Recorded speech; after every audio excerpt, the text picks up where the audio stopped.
বাংলা মুরলী 14ই October 2025। আজকে বাবা বলেছেন, মিষ্টি বাচ্চারা, এই পুরুষোত্তম সঙ্গমে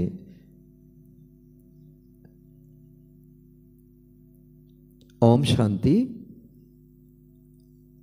সাকার বাংলা মুরলী 14ই অক্টোবর 2025। আজকে বাবা বলেছেন, মিষ্টি বাচ্চারা, এই পুরুষোত্তম সঙ্গম যোগ কল্যাণকারী যোগ। এই সময়ই পরিবর্তন হয়। তোমরা এই সময় কনিষ্ঠ থেকে উত্তম পুরুষ হয়ে থাকো। আজকের এই মুরলীর সার অর্থাৎ মহাবাক্যে বাবা আমাদের জীবনের শ্রেষ্ঠ ঠিকানার ইঙ্গিত দিয়েছেন, স্মৃতি দিয়েছেন যে আমরা অনেক ডিগ্রি প্রাপ্ত করতে চাই, দুনিয়াতে অনেক ধন কামাতে চাই, মনে করি এটাই জীবনের শ্রেষ্ঠতম লক্ষ্য হওয়া উচিত, কিন্তু তা নয়। কারণ এগুলো সবই হলো বিনাশী, ক্ষণস্থায়ী, অল্পকালের। এক জন্মের সঙ্গে সৃষ্টি, এক জন্মের সঙ্গে বিনাশ।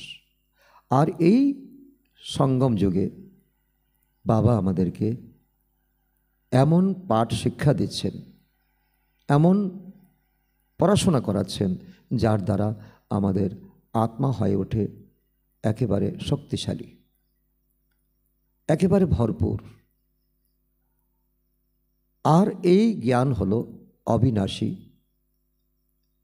অবিনাশী জ্ঞান।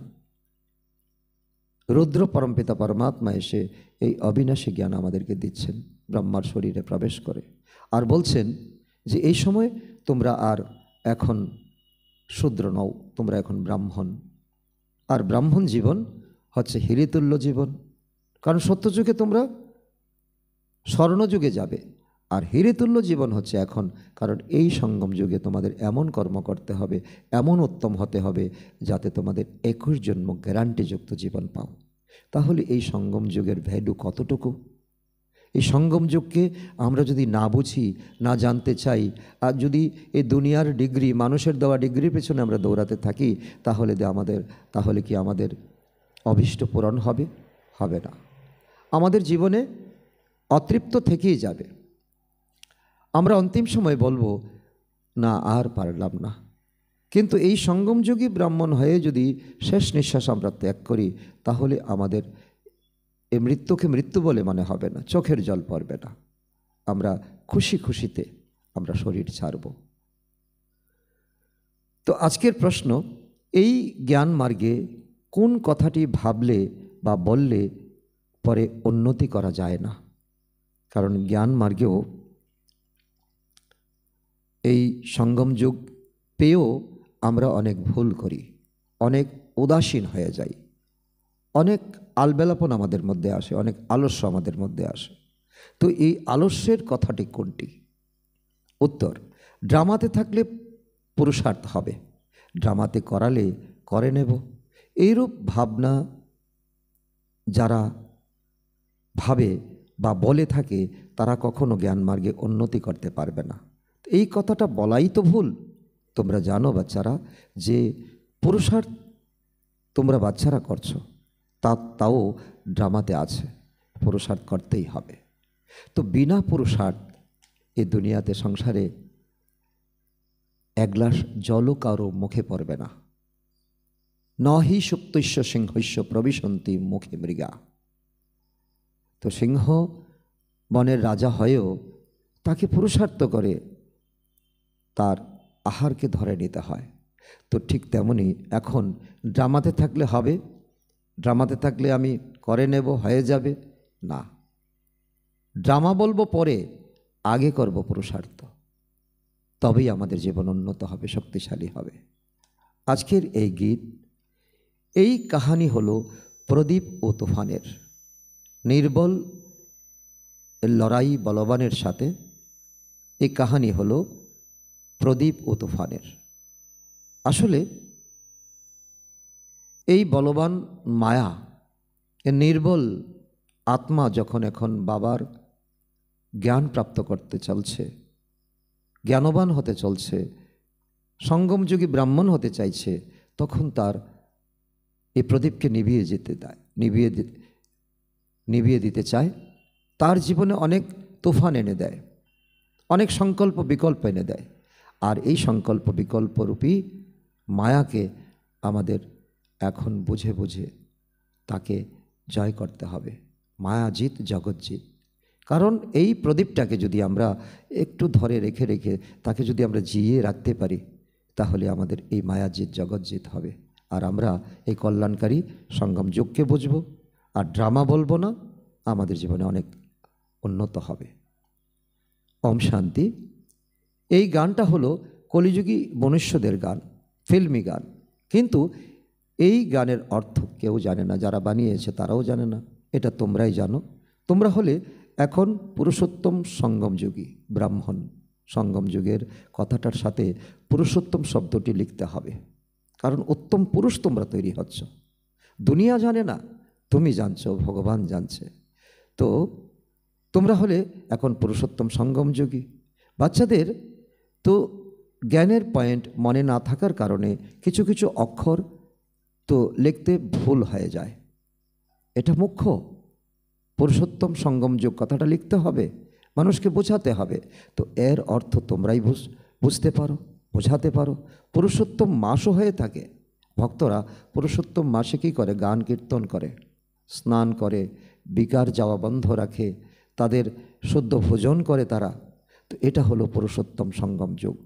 যতদিন তোমরা পুরুষোত্তম সঙ্গম যুগে যতদিন বাঁচবে, ততদিন তোমরা এই পরমাত্মার ধারণাতে তোমরা চলবে।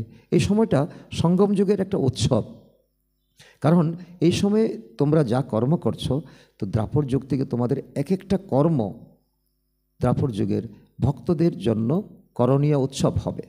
এটা সবচেয়ে বড় উৎসব। তোমরা জানো তোমরা এখন পুরুষোত্তম হতে চলছ, কারণ কে করছে? তোমাদের স্বয়ং পরমপিতা পরমাত্মা তোমাদেরকে এখন তালিম দিয়ে, শিক্ষা দিয়ে তোমাদেরকে উত্তম থেকে উত্তম পুরুষ তৈরি করছে। উত্তম থেকে উত্তম পুরুষ, উঁচু থেকে উঁচু, তো বিত্তশালী থেকে বিত্তশালী। তো বিত্তশালী নম্বর 1 লক্ষ্মীনারায়ণকে বলা হবে। শাস্ত্রতে দেখানো হয়েছে বড় প্রলয় হয়েছে, জলমগ্ন হয়ে গেছে। তারপর দেখানো হয়েছে সাগরে ভাসতে ভাসতে পিপল পাতায় করে শ্রীকৃষ্ণ আসছে। এখন তোমরা এই বিষয়কে কি বলবে? কারণ ভক্তদেরকে তো তোমরা কি উপহার দেবে, কি করে তার ব্যাখ্যা দেবে? পিপল পাতা কি? শ্রীকৃষ্ণ ভেসে আসছে, তো তার অর্থই বা কী? তো নাম্বার 1 হলো শ্রীকৃষ্ণ, তাকে শ্যাম সুন্দর বলা হয়। দেখানো হয়েছে আঙ্গুল চুষতে চুষতে এসেছে। তো বাচ্চারা তো গর্বেই থাকে না, বাচ্চাদের তো জন্ম গর্ব দ্বারাই হয়। তো সর্বপ্রথম জ্ঞান সাগর থেকে বের হওয়া উত্তম থেকে উত্তম পুরুষ হলো শ্রীকৃষ্ণ। তো শ্রীকৃষ্ণ মানে কি? ডিগ্রি। শ্রীকৃষ্ণ মানে কি? তো এখন উচ্চ পদ। তার আগের জন্মে তিনি পরমাত্মা শিব থেকে তিনি জ্ঞান আস্বাদন করেছেন, এই অবিনাশী জ্ঞানকে তিনি ধারণ করেছেন। তারপরে তো ওনার জন্ম হয়েছে, শ্রীকৃষ্ণ জন্ম হয়েছে। তো জ্ঞান সাগর দ্বারাই স্বর্গের স্থাপনা করা হয়। তার মধ্যে নাম্বার 1 পুরুষোত্তম বলা হবে শ্রীকৃষ্ণকে। আর তিনি হলেন জ্ঞান সাগর, জলের নয়। মানুষে তো কী মনে করে? তো জলে গিয়ে ডুব লাগালেই আমার পাপ বিনাশ হয়ে যাবে। পাপ তো থাকে আত্মায়, পাপ তো শরীরে থাকে না। তো তার জন্য এই পরমপিতা পরমাত্মা হলেন জ্ঞানের সাগর, তিনি হলেন চৈতন্য, তিনি সচ্চিদানন্দ। তো প্রলয় বলেও কিছু হয় না নতুন নতুন বাচ্চাদের জন্য। তো বাবাকে কিছু পুরানো পয়েন্ট রিপিট করতেই হয়।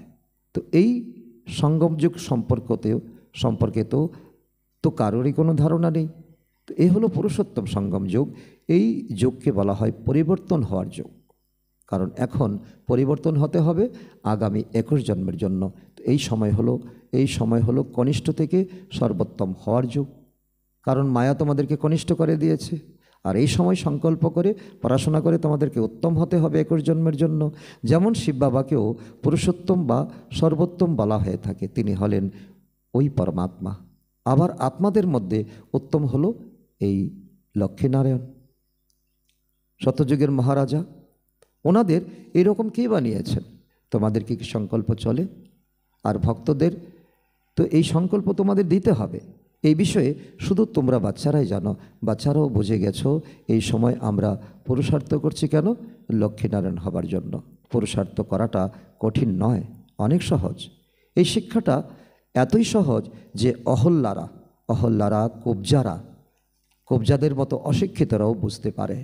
যারা মোটেই লেখাপড়া করেনি তারা বাবার পরিচয় পেতে পারে, বাবাকে মাতা পিতা বন্ধু সখা বলে মেনেও নিতে পারে। তাদের জন্য কত সহজভাবে বোঝানো হয়। দেখো, আমেদাবাদে একজন সাধু ছিলেন। উনি বলতেন, আমি কিছু খাওয়া দাওয়া করি না। আচ্ছা, কেউ কিভাবে সারা জীবন না খেয়ে থাকতে পারে? কারণ ঈশ্বর যখন আমাদের এই পৃথিবীতে পাঠিয়েছেন, আহার দিয়ে পাঠিয়েছেন, শরীর দিয়ে পাঠিয়েছেন, তাহলে শরীরের যেমন অন্যান্য শ্বাস না নিয়ে কি আমরা থাকতে পারি? থাকতে তো পারি না। তো শ্বাস না নিয়ে যখন আমরা থাকতে পারি না, তো খাবার দাবার না করে কি করে থাকতে পারি? একটা লিমিট পর্যন্ত, একদিন দুদিন, তাও আমাদের জল পান করতে হয়। তো এই জন্য বাবা বলছেন, তো কিন্তু তাতে তো কোনো প্রাপ্তি হয় না। কেউ যদি মনে করে আমি কিছুদিন না খেয়ে থাকবো ভগবানকে, তো খিদার পেটে কি ভগবানকে স্মরণ হয়? স্মরণ হবে না।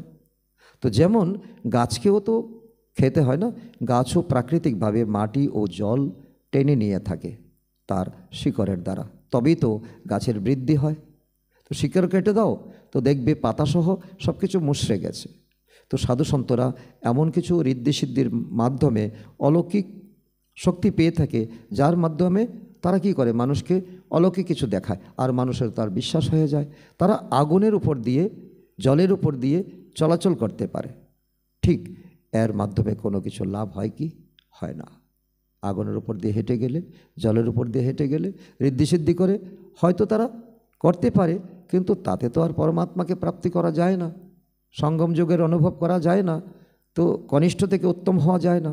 তোমরা তো এই রাজযোগের মাধ্যমে তোমাদের জন্ম জন্মান্তরের লাভ করে থাকো।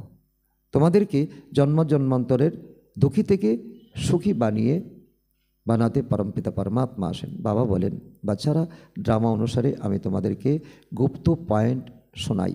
যেমন বাবা আমাদের বুঝিয়েছেন শিব ও শঙ্কর এক নয়।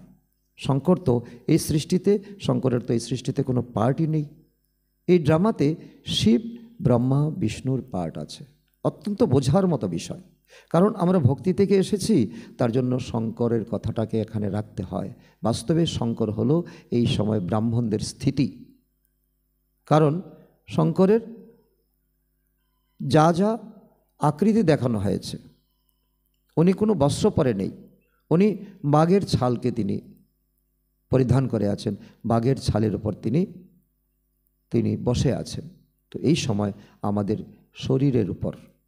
শরীরের চামড়ার উপর যে আমাদের ভান আছে, এই ভানকে ত্যাগ করে এখন বিদেহী হতে হবে। নিরন্তর যোগী হওয়ার জন্য পুরুষার্থ করতে হবে। তো আমাদের এই সময় শঙ্কর স্থিতি হলেই এ দুনিয়া এখন পরিবর্তন হবে। দুনিয়াতে কি হবে? বোমবাজি হবে, প্রাকৃতিক বিপর্যয় হবে। এই ড্রামাতে ব্রহ্মা আর বিষ্ণুর অলরাউন্ড পার্ট আছে। শিব বাবারও এই সঙ্গম সময়ে পার্ট আছে। উনি এসে আমাদের এই সৃষ্টিচক্রের জ্ঞান দিয়ে আবার নির্বাণ ধামে চলে যান, উনি রিটায়ারমেন্টে চলে যান। 2500 বছরের জন্য উনি আর এই পৃথিবীতে আসেন না, আসার কোনো দরকার নেই। বাচ্চাদের সম্পত্তির মালিক বানিয়ে নিজে বানপ্রস্থী হয়ে যান। বানপ্রস্থী হওয়ার অর্থ বাণী থেকে ঊর্ধ্বে যাওয়ার পুরুষার্থ করা। আমার পিতা যখন বাণীর উপরে থাকে, তো আমারও তো সেখানে যাওয়ার অধিকার আছে। তো এই অধিকার আমি কি করে প্রাপ্ত করতে পারবো? তো এখন পুরুষার্থ করতে হবে, আমাকে বিদেহী হতে হবে, আমাকে নিরাকারী হতে হবে। কিন্তু তো ঘরে তো কেউ ফিরে যেতে পারে না, যতই সাধু সন্ন্যাসীরা পুরুষার্থ করছে, কারণ তারা বিকারী হয়ে আছে। বিকারীভাবে জন্ম, তো বিকারী দুনিয়াতে আছে। বিকারের মাধ্যমে তো সবার জন্ম হয় দুনিয়াতে। এই লক্ষ্মীনারায়ণের জন্ম কিন্তু বিকারের মাধ্যমে হয় না, ওনাদের জন্ম যোগবলের মাধ্যমে হয়ে থাকে। সেজন্য তাদের তো শ্রেষ্ঠাচারী বলা হয়। কুমারীরাও নির্বিকারী হয়ে থাকে, তাই কুমারীদেরকে নমস্কার করে থাকে, তাদের পূজা হয়ে থাকে। তো বাবা বলেন এখানে শঙ্করের কোনো পার্ট নেই। আবারও বাবা বলছেন শঙ্কর হলো বাস্তবে আমাদের স্থিতি। বাকি প্রজাপিতা ব্রহ্মা তো অবশ্যই প্রজাদের পিতা হবে, তাই না? দি গ্রেট গ্রেট গ্র্যান্ডফাদার বলা হয়। শিব বাবাকে তো আত্মাদের পিতা বলে। এই গুপ্ত কথা ভালো করে বুঝতে হবে। যারা যারা বড় বড় দার্শনিক তারা অনেক টাইটেল পেয়ে থাকে।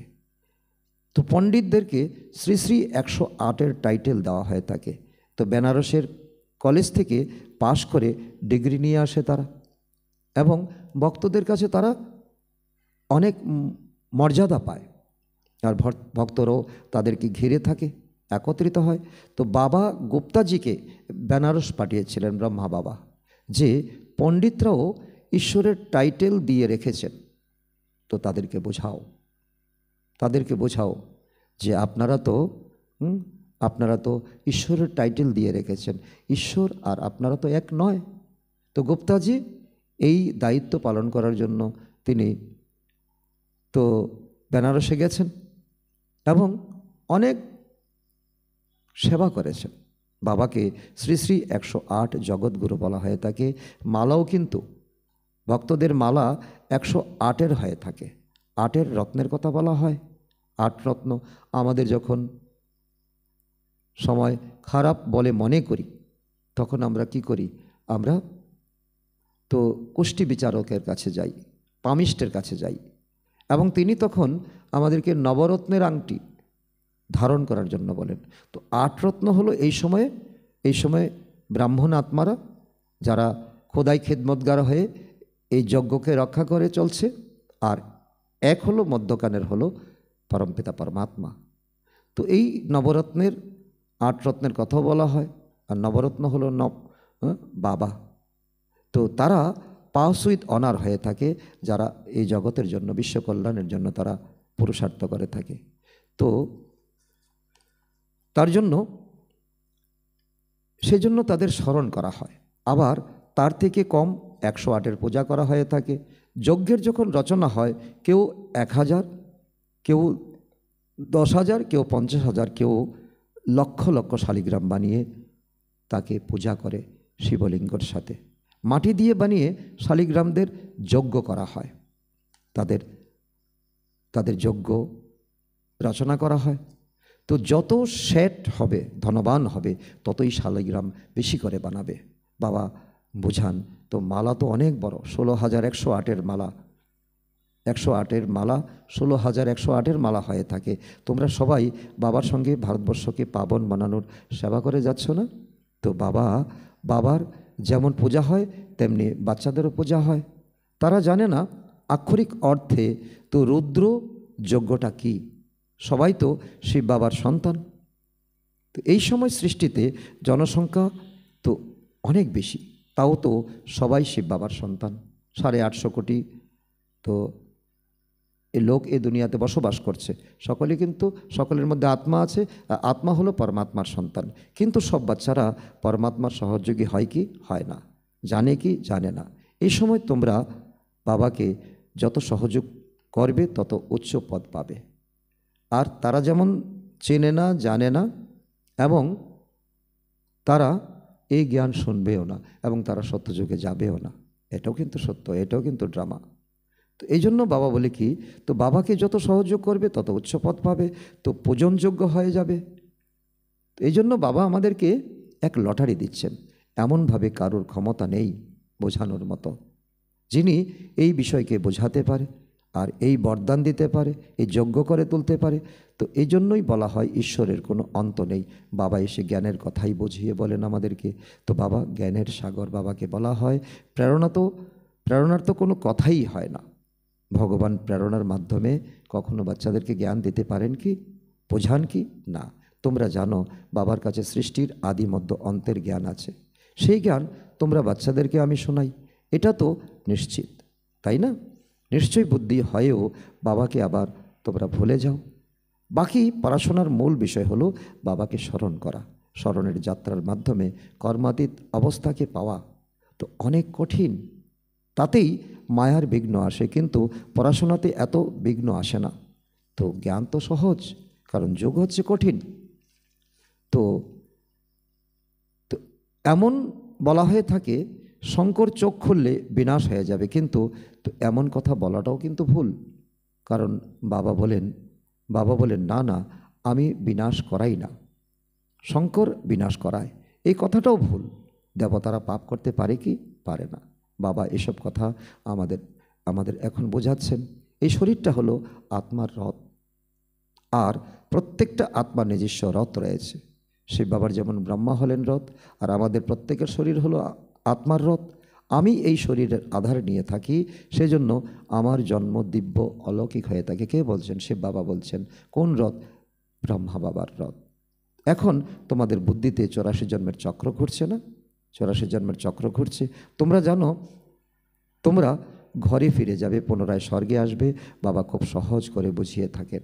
তো তাতে হার্ট ফেল হওয়ার কোনো বিষয় নেই। কেউ বলে বাবা আমরা পড়াশোনা জানি না, মুখ দিয়ে কিছু বোঝাতে পারি না, কিন্তু এরকমটা হয় না। তোমরা পড়াশোনা জানো না, ঠিক আছে, মুখ দিয়ে কিছু বলতে পারো না, এটা কি ঠিক? কথাটা তো ঠিক নয়। কথা তো তোমরা বলেই থাকো। খাবার খাওয়ার সময়ও তো তো তোমাদের মুখ তো নিরন্তর চলতে থাকে। মুখ দিয়ে কথা বলতে পারবে না, তো তা তো হতে পারে না। বাবা অনেক সহজভাবে বুঝিয়েছেন। সহজ কথাটা বুঝে শুনে অনুভব করে অন্যকে বোঝাও। মুখ দিয়েই তো বলবে। কেউ মনোব্রত থাকলেও তো উপরে ইশারা দিয়ে বলে ঈশ্বরকে স্মরণ করো, দুঃখহর্তা সুখকর্তা তিনি একজনই। তো ভক্তি মার্গেও উনি দাতা, আর জ্ঞান মার্গেও উনি দাতা। তারপর বানপ্রস্থতে থাকেই শান্তি। পরমধামে তো শান্তিই আছে, বাচ্চারাও শান্তিধামে থাকে। এখন আমাদের পাঠ হলো বিশ্বকে নতুন বানানো। আমরা সকলে বিশ্ব কল্যাণকারী আত্মা। ওনার নাম খুব ভালো, হ্যাভেনলি গডফাদার, স্বর্গের পিতা। বাবা স্বর্গের রচয়িতা, তাই না? আমাদের বিবেক কি বলে? বাবা নরক রচনা করেন না, রাবণ নরক রচনা করেন, পুরাতন দুনিয়া রচনা করে না বাবা। তো বাড়ি ঘর সবসময় নতুন বানানো হয়। তো শিব বাবা নতুন দুনিয়া রচনা করেন। বাচ্চাদেরকে বলেন আমি তোমাদের জন্য হাতে করে স্বর্গ নিয়ে এসেছি। তো এখন নতুন দুনিয়া রচনা করেন ব্রহ্মার মাধ্যমে। উনি ড্রামাতে পার্ট করেন। এই পুরাতন দুনিয়াতে যত মানুষ আছে সবাই একে অপরকে দোষ দেয়। তোমরা জানো তোমরা শিব বাবার সন্তান। তারপর তো শরীরধারী প্রজাপিতা ব্রহ্মার বাচ্চা হয়ে গেলে দত্তক। তোমরা এখন অ্যাডাপ্টেড চিলড্রেন। কারণ ব্রহ্মার মুখের দ্বারা যে জ্ঞান নির্গত হয়েছে, এই জ্ঞান শুনে তোমরা এখন ব্রাহ্মণ জীবন। শরীর তোমাদের পুরাণ, কিন্তু তোমাদের বিবেক, তোমাদের ব্যবহার এখন নতুন দেবতার মতো তৈরি হচ্ছে। রচয়িতা শিব বাবা তো আমাদের জ্ঞান শুনিয়ে থাকেন। তিনি রচনার আদি মধ্য অন্তের জ্ঞান শোনান। তোমাদের এই অবজেক্ট হলো লক্ষ্মীনারায়ণের মতো হওয়া। মানুষ টাকা খরচ করে তো মার্বেল ইত্যাদি মূর্তি বানায়, মার্বেল দিয়ে মূর্তি বানায়। আর এ হলো ঈশ্বরীয় বিশ্ববিদ্যালয়, ওয়ার্ল্ড ইউনিভার্সিটি। সমগ্র দুনিয়াকে চেঞ্জ করা হয়। যখন সবার চরিত্র অসুরের মতো হয়ে পড়েছে, তখনই পরমপিতা পরমাত্মা আসেন। আদি মধ্য অন্ত তারা দুঃখ দিতে থাকবে। এই বিকারকে, শরীরের ময়লাকে যেমন শরীরে আমরা রাখি না, সাফ করে ফেলি, কাপড়ের ময়লাকে রাখি কি? ঠিক তেমনই তো আত্মার মধ্যে ময়লাকে কেন রাখবো? এটা হলো ঈশ্বরীয় বিশ্ববিদ্যালয়। তো ঈশ্বরীয় বিশ্ববিদ্যালয় একটাই, যা স্বয়ং ঈশ্বর এসে খোলেন, যার দ্বারা তো সারা বিশ্বের কল্যাণ হয়। তোমরা বাচ্চারা এখন ভুল কিংবা সঠিক বিবেচনা করতে পারো, কোনটা সঠিক কোনটা ভুল। কিন্তু কোনো মানুষ তা বুঝতে পারে না। ভুল কিংবা সঠিক বোঝার জন্য একজনই, তিনি হলেন আমাদের পরম পিতা পরমাত্মা। তো ওনাকে তো সত্য পিতা বলা হয়। বাবা এসে সবাইকে তো পবিত্র বানিয়ে থাকেন। যদি আমরা সঠিক হই তাহলে আমরা মুক্তি পেয়ে জীবন মুক্তিতে আসব। ড্রামা কি, নাটক কি, তাও অনেকে বাচ্চারা জানে না। তো ড্রামা সম্পর্কে অনেকের অনেক রকমের ধারণা থাকে, ভাবনা থাকে। আদি থেকে শুরু করে অন্ত পর্যন্ত নম্বরের ক্রমানুসারে এই খেলা চলতেই থাকে, নাটক প্রদর্শিত হতে থাকে। এটা একদম নতুন। এই নাটক কোনোদিন পুরানো হয় না। আর অন্য সব লৌকিক জগতের নাটক আদি শেষ হয়ে যায়। তো সিনেমার রিল বানানো হয়, একসময় চলতে চলতে তা ঘষে ঘষে যায়। এটা অসীম জগতের অবিনাশী নাটক। তাতে সবাই অবিনাশী পার্টে অংশগ্রহণ করে। বাবা এসে পুরানো সৃষ্টিকে পুনরায় নতুন করায়। সেসব তোমাদের পরে সাক্ষাৎকার হবে। অন্তিম সময়ে বাবা বলছেন তোমাদের সাক্ষাৎকার হবে, এখন হচ্ছে তোমাদের পড়াশোনা। তো যত কাছে আসবে বাচ্চাদের তত খুশি বাড়তে থাকবে। বাচ্চারা তোমাদের সাক্ষাৎকার হবে, তোমাদের পার্ট এখন সম্পূর্ণ হচ্ছে। এই নাটক আবারও পুনরাবৃত্তি হবে, আবারও নতুন করে পার্ট বাজাতে হবে, যা তোমরা 5000 বছর আগে করেছিলে, তাই তোমাদের করতে হবে আবার। তার চুল পরিমাণও পার্থক্য হতে পারে না। এই জন্য যথাসম্ভব তোমাদের উচ্চ পদ পাওয়ার জন্য পুরুষার্থ করতে হবে। পুরুষার্থ তো করতে ভেঙে পড়লে চলবে না। নাটকে থাকলে পুরুষার্থ করব, এরূপ বলাও ভুল।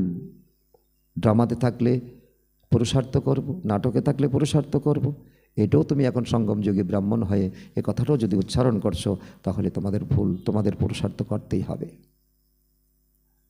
আচ্ছা, মিষ্টি মিষ্টি হারানেদি বাচ্চাদের প্রতি মাতা পিতা বাপদাদার স্মরণের স্নেহ সুমন আর সুপ্রভাত। আত্মাদের পিতা তার আত্মারূপী বাচ্চাদের জানাচ্ছেন নমস্কার। আমরা আত্মারূপী সন্তানরা আমাদের মাতা পিতা বাপদাদাকে জানাই স্মরণের স্নেহ সুমন, সুপ্রভাত ও নমস্কার। তো ধারণার জন্য মুখ্য সার 1 নম্বর, পড়ার মূল বিষয়বস্তুটি বুদ্ধিতে রেখে স্মরণের যাত্রার মাধ্যমে কর্মাতীত অবস্থাকে প্রাপ্ত করতে হবে। উচ্চ পূজনীয় হওয়ার জন্য বাবার সম্পূর্ণ সহযোগী হতে হবে। নাম্বার 2, সত্য বাবার দ্বারা সঠিক ভুলের যে জ্ঞান পেয়েছ, এই জ্ঞান ধারণ করে নিজেকে সম্পূর্ণ বানাতে হবে। মুক্তি আর জীবন মুক্তির আশীর্বাদ নিতে হবে। বরদান, নিজেদের মধ্যে স্নেহের আদান প্রদানের দ্বারা সবাইকে সহযোগী বানাতে পারা সফলতা মূর্ত ভাব।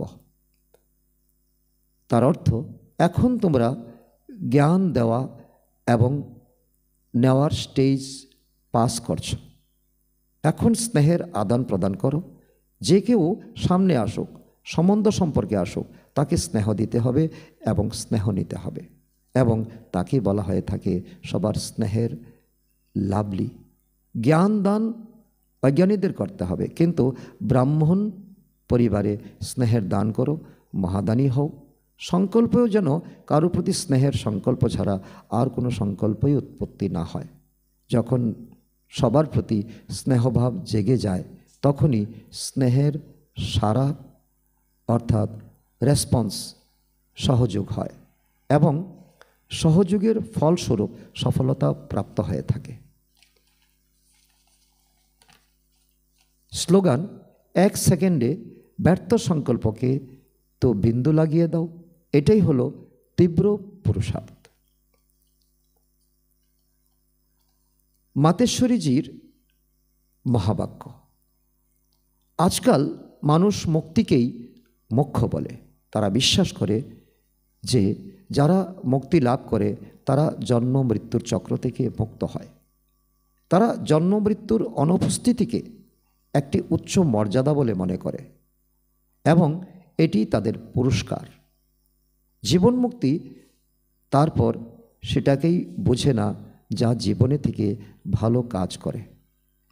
যেমন ধার্মিক ব্যক্তিরা তাদের জীবন মুক্ত মনে করে থাকে, বাকি লক্ষ লক্ষর মধ্যে মাত্র কয়েকজন কর্মবন্ধন থেকে মুক্তিকে মুক্ত বলে মনে করে।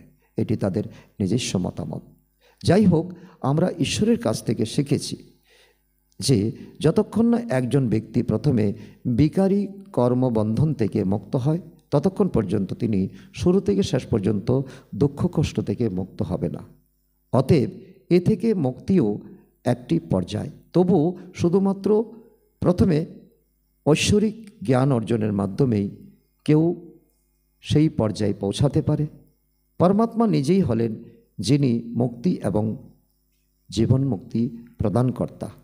তিনিও এক সময় আসেন এবং সকলকে মুক্তি এবং জীবন মুক্তি প্রদান করেন। উপরন্তু ঈশ্বর একাধিবার আসেন না এবং বিশ্বাসও করো না যে ঈশ্বর একাই সমস্ত অবতারে অবতীর্ণ হন।